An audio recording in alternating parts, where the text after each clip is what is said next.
Hey guys, Dirk from Robot Mowers Australia. So, don't normally do unboxing or feature videos on products that I don't sell. However, the Lymow is a very interesting product I've been watching for a while, and I backed them on Kickstarter earlier in the year, and the Australian backers are finally starting to get their mowers. So ours just arrived the other day. I haven't had a chance to unbox it until now, so I just thought I'd record a little video just to show you what's in the box. There's a lot of, sort of commentary online about this mower, both good and bad. Sounds like it definitely has some issues and isn't ready for market yet, but I have reached out to Lymow in the past and expressed interest in potentially selling these in Australia, but at the time, which was probably a good 3-4 months ago, they did say they weren't ready for those discussions about Australia yet, and I haven't followed that up. But yeah, let's just cut the straps off and have a quick look. Won't be anything too in-depth, we'll just quickly unbox it. Just having a look on the side of the box here, they're saying 2,300 square meters on a single charge, 30 to 100 millimeters of adjustable cutting height, 45-degree maximum slope incline. It has RTK V-Slam navigation and smart obstacle avoidance, which you would want in any robot mower these days. So let's just open up the box here. Well, I will say this is a very heavy box. Most robots that I have anything to do with, I can carry them around. This box was 53 kilos, so it was definitely going on the trolley.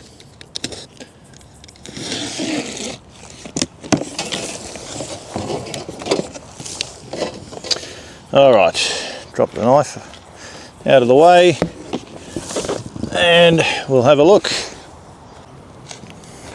Okay, so as we're starting to see with a lot of brands these days, when you first open your box, you're met with a big sheet which has a bit of a quick start guide on it. It shows you all the components. It's all fairly basic stuff. L bracket for mounting your reference station, the actual reference station, the trident spike, and the post for inserting it into the ground, your charging station, your screws, your power supplies. Looks like we've got a separate power supply and RTK power supply. Couple of baffles, I believe, for the deck. Let's have a look here. Setting up Lymow One, connect the pre-installed battery, pin code. We've got a few different languages here, so it should suit most people. Setting up your charging station on level ground, as is with all robots. Let's turn it over. Reference station, screw the antenna on, fix it to the pole or to your L bar. It's great that that's included. Alright, let's move that out of the way and see what we've got. Okay, stainless, that's nice. They're quite long too, so that should really secure pretty firmly. And then here we've got the L bar.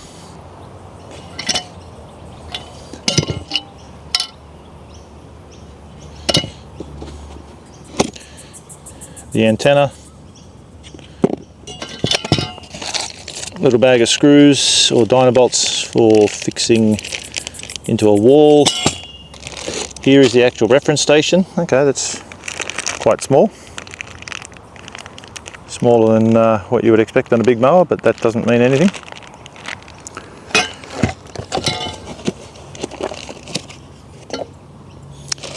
We've got our various cables. They will be reference station and charging cables, one would assume. Screws to secure the charging station. A small power supply, presumably for reference station. Yes, they have put Australian plugs on it, that's great. Wow, look at that. You don't see that these days in robots. An actual paper manual. That's very thick, but that's because there's a lot of languages. Let's have a look, see if we can pull this out one-handed? I'm guessing probably not. Okay, now that I've got two hands, it's certainly nice and secure. Solid polystyrene too. It's not a cheap, flimsy polystyrene.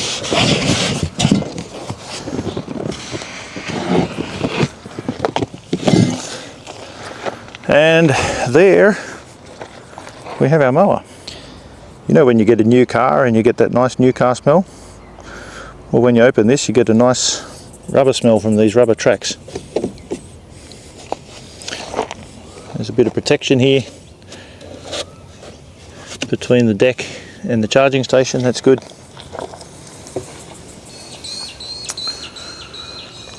All right, time to get this bad boy out.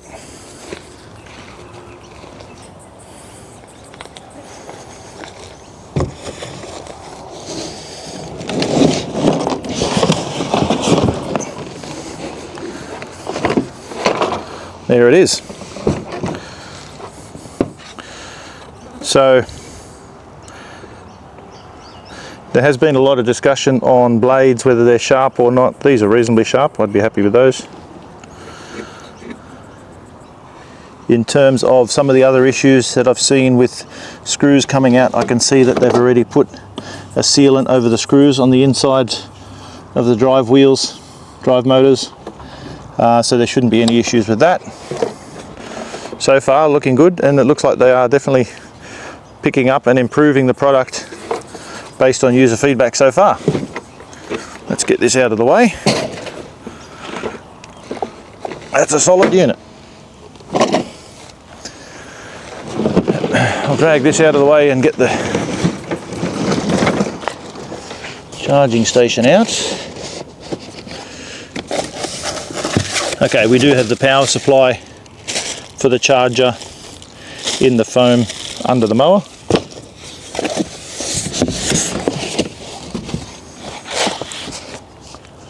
Nothing else hidden under there, nope. And here is our charging station. QR codes on the front for the mower to line up with. Now there has been a lot of discussion on these charging pins for the mower picking up a lot of grass and gunk on the contacts underneath the mower and then failing to charge. It is fairly dry here in Sydney at the moment, so hopefully that won't be too much of an issue. Be interesting to see what they come up with as a resolution for that. But anyway, I'll get this trolley and box out of the way, and I will probably be sitting the mower right about here, and it can do some mowing on all this lawn area here. Now we're just around the back of the office here. This is actually my neighbour's lawn, but he quite happily lets me mow his lawns for him. This is only a very small part of his lawns. We have a mixture of reasonable kikuyu, and then it goes into some rougher grass around some of the trees. So it'd be a good testing ground for this mower. First thing will be, as with all robots, just get the charger connected, get the reference station connected, get the mower onto the charging station and get it up to full charge before trying to do any mapping or anything. So we'll end that video here. Everything's included that we need. It's looking good, and I will keep you updated on progress as we go. Thanks for watching.